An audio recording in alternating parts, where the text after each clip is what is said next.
11 இயர்ஸா we are into food industry. So முன்னாடி தெரிஞ்சவங்களுக்கு சமைச்சு கொடுத்துட்டு இருக்கிறது அந்த மாதிரி ஆரம்பிச்சது. அண்ட் வேர்ட் ஆஃப் மவுத் மூலியமாக தான் பரவச்சு. பிகாஸ் அப்போ சோஷியல் மீடியா அந்த மாதிரிலாம் எதுவுமே கிடையாது.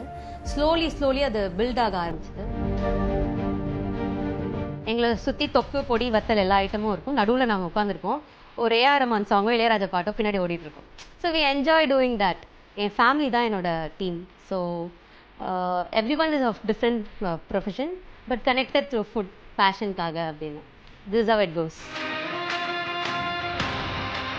தொக்கு பொடி வத்தெல்லாம் போட்டால் பெரிய அளவு போகிற அதில் என்ன நிற்க போகுது, என்ன காசு நிற்க போகுது அப்படின்னு. பட் ஐ பிலீவ் அப்படி தானே ஆரம்பிச்சிருக்கோம். ஒரு பெரிய பெரிய பிராண்டாக எஸ்டாப்ளிஷ்ட் பிராண்டாக இருக்கவங்க அப்படி சின்னதாக தானே ஆரம்பிச்சிருப்பாங்க. They are here now. But definitely one day there கண்டிப்பாக அப்படின்னு. எனக்கு பிடிச்சிருக்கே, இது எங்கே வேணால் கூட்டிகிட்டு போட்டோம். At least I feel I tried. அந்த ஒரு சாட்டிஸ்ஃபேக்ஷன் எனக்கு இருக்குது, இன்னைக்கு வரைக்கும் இருக்குது.